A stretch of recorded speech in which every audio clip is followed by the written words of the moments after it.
Join me today for Fearless podcast with Dawn Osborne. We're going to be talking about soul renovation. So if you're feeling stressed, worried, anxiety, fear, self-doubt, or just completely feeling that sense of being stuck, well, this podcast is going to help you break free from the shackles of deadly emotions, and we're going to help you get some soul renovation. Stay tuned.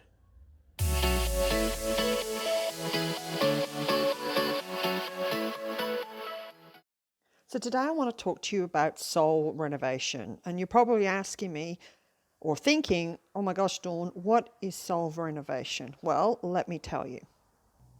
So what I want you to do is imagine that you were in this house and it was really old and it was run down and it was ragged, and you walked in and it was sort of just old fashioned. It was no longer relevant. It was smelly, stinky, and it needs new carpets, it needs a new bathroom, new kitchen. It's just, you're standing in this house and you're just like, oh my gosh, this place needs a renovation. It is just old and it needs a revamp.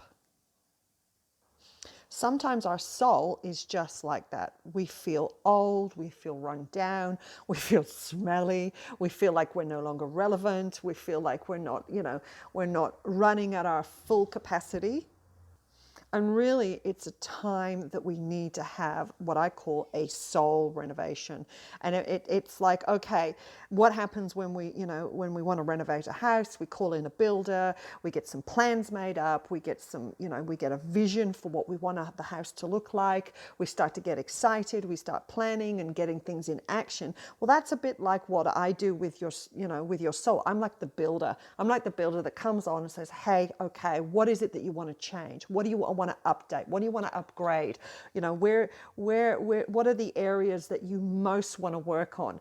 And that's what soul renovation is. It's about, honing in on a particular area that you want to upgrade. And the first step to any soul renovation is what I call emotional freedom, moving people into emotional freedom. And what is emotional freedom? It's about you coming in and updating any thoughts and beliefs that you have that are no longer serving your purpose. And we might have some patterns in our life which are destructive, and it's just not working for us anymore. So I want to share with you today what it takes to become, what we need to do to get renovated. And I'm going to step you through 3 areas that I feel are going to help you start on this journey of soul renovation and coming into emotional freedom. But first, I want to share a story with one of my clients who came into my office, a little while ago, and honestly, she was in need of a desperate renovation. She was overwhelmed. She was stressed. I could tell by her body language and the look on her face. Her hair was all over the place. Her clothes were, shabby. She just wasn't in a great place. I looked at her and I thought, she just needs a soul renovation. And so as I listened to her share with where she was at, what I saw confusion. Her thinking was scatty. She couldn't pin down exactly what she wanted. And it's a bit like someone walking into the renovation and they're overwhelmed, and it's like, oh, I need to do this, I need to change this and this, my bathroom, my kitchen, my floors, my walls, and it's like, which bit needs to be done first? Well, my answer to that is the foundations. And so what is the foundations? And the foundations is your thoughts. So if I was to, think about a soul is made up of your mind, will, emotions, your personality, which is your character, your memories, okay? And so what I need to share with you, number 1, is you need to know where your thoughts come from. Because if you're looking at your life right now and you're like, oh my gosh, I need a renovation, maybe some of the thoughts that you have currently your thoughts determine the patterns of your life and the behavior of your life. Maybe some of these thoughts that you have about who you are, those around you, what you're doing with your life might be updated. All right, there might be an incongruency with what you want in life and actually what you're thinking, because it's my job as a builder to get everything in alignment, to get that foundation right. And the foundation is your thoughts about two things. One, about who you are, and about what you want. Okay, so to start the renovation off, we've got to, examine what thoughts are working for you and what not, what aren't. And so when this girl came into my office, I really wanted to hear about what her thoughts were. What was she thinking? What were her beliefs? What were her core beliefs about who she was and what she wanted in her life? And did those two things line up? The second thing I did with her is I actually brought to her awareness the memories, how the memories affected her thoughts. So this is where I really tap into the emotional healing. So what happens is we can have experiences and events that happen in our life, in our past, in our childhood, through our teens, in our 20s.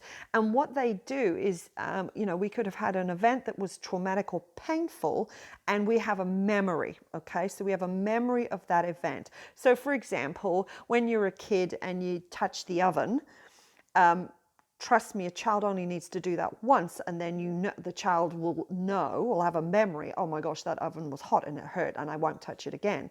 I mean, often when I've got 4 kids, and I used to say, if they do something dangerous, they'll only do it once, because they will remember the pain associated to that action.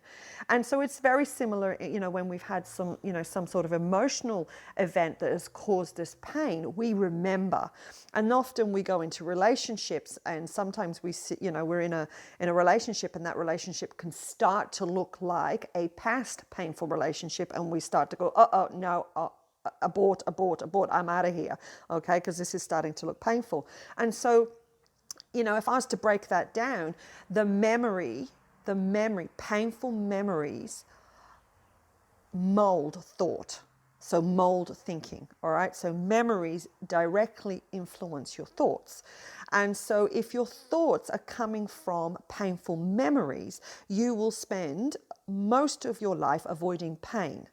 Okay, and there's wisdom. There's wisdom in that as well, to be cautious and to be a good steward of your emotions and guard your heart. But also, what can happen is, to the extreme of that, is actually you won't address the things that you need to address. You won't live your life to the full. You won't experience the things that you need to experience to grow, because you're afraid, and fear is at the core of your thoughts and your memories. And so what I do is I help people get to the core, which is the thoughts and the memories of where those painful situations are, and eliminate the emotions that are causing you to be held back and stuck.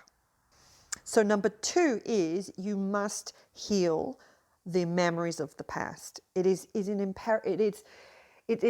most of the work that I do with people is to help them overcome the pain of the past, so that they can live at the full capacity of their life. All right. So number 1 is, you got to redo your foundations, and your foundations are your thoughts. You got to know who you are and what you want. Number 2 is, you have to heal the memories of the past, so that you can, release the shackles of the past, get freedom in that area, so you can, run at full capacity.